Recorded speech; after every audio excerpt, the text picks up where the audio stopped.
The geography of North China almost seems as if it were designed to protect the ancient agricultural civilization of China from the horsemen of the Eurasian steppe.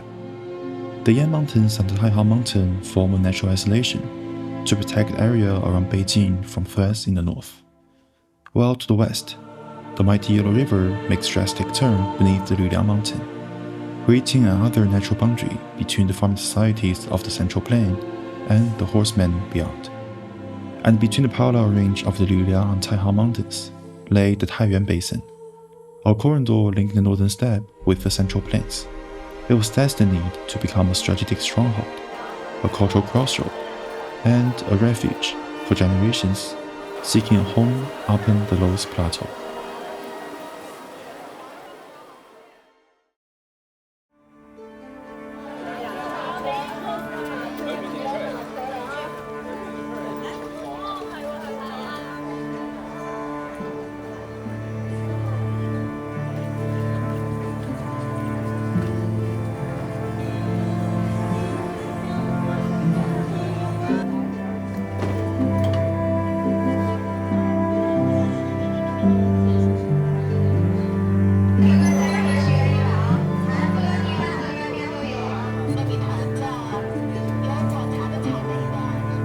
Around the 11th century BC, when the Zhou dynasty was gradually laying the foundation of the Chinese civilization, Prince Shuyu was sent to the land of Tang, where a city beside the Jing River was chosen as the political center of this new domain, eventually giving rise to today's city of Taiyuan. While the ancient name Tang became more popular worldwide due to here being the birthplace of the prosperous Tang dynasty, the name Jin remained deeply rooted in this land.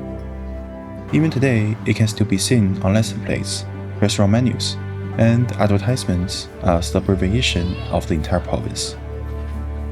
Since Shuyu established the domain of Jin, Taiyuan had already been defined as part of the northern physical frontier, separating the Chinese Huaxia civilization from the nomadic people beyond.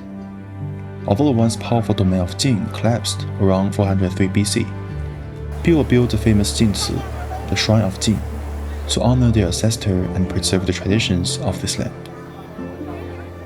Across thousands of years, Jinci has not only preserved its history, but has also nurtured a nostalgic, sincere, and deeply traditional-rooted regional character that continues to distinguish this region in modern China. While other places took turns shining throughout history, as imperial capital, battlefields, or gateways to the outside world, Taiyuan remained quietly enclosed by the surrounding mountains, preserving its sacred, ancient, and nostalgic spirit, and continuing the role Shuyu first received 3,000 years ago, to stand as a steadfast gateway of Chinese civilization and a vital crossroad within this valley.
Similar to how the Germanic kingdoms inherited and reshaped many elements of the Roman civilization, waves of people from northern steppe had also gradually become part of the evolving civilization of China, through centuries of bordering, trading, fighting, migrating, and ruling. Some of them went on to build powerful and respected empires across North China, where Taiyuan remained an important crossroad for this slow fusion of civilization. Among the most influential were the Eastern Wei and Northern Qi during the 6th century, while their rulers were of steppe origin and increasingly adopted Chinese institutions and traditions.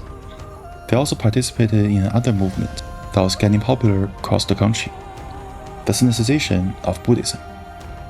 Craftsmen from different cultural backgrounds were commissioned to carve Buddhist figures into the mountains surrounding Taiyuan, including some of China's earliest monumental cliff Buddhas.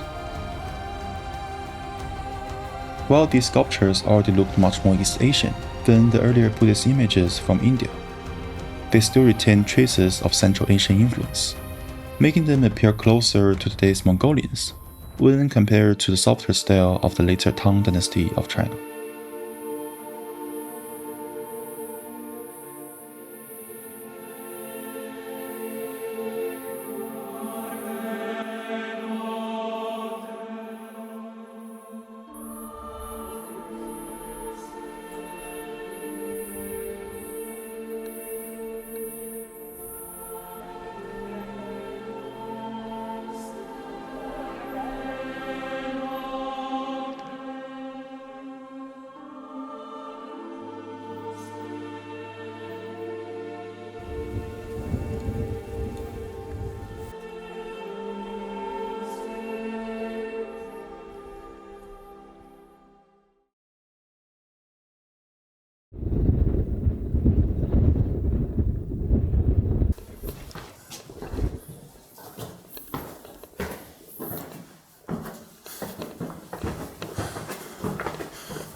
It's actually quite common to find these abandoned caves here around the mountains. Local villagers have been building them for centuries, mostly for protection during the wartime, or sometimes they could have some Buddhism figures or sculptures all around here in the caves. But it's really hard to find any of them remain because most of them were either stolen or damaged during the war times.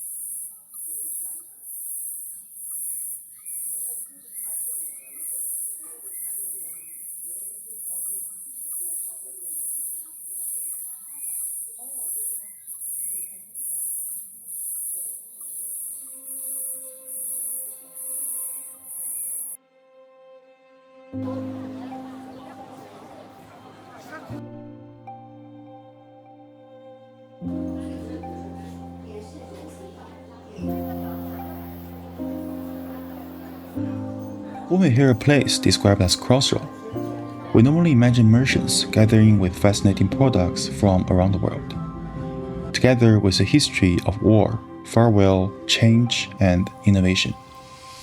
But the crossroad of Taiyuan was different.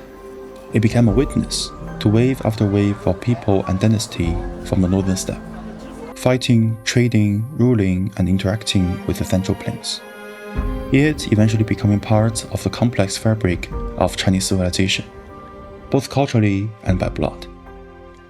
Surrounded by mountains, the people here learned to remain humble, nostalgic, and loyal to family and society. And when Western culture and power began to reach deep into the Yellow River Basin, families across the Loess Plateau responded with a kind of openness that was sincere and proud, yet still strongly attached to the past.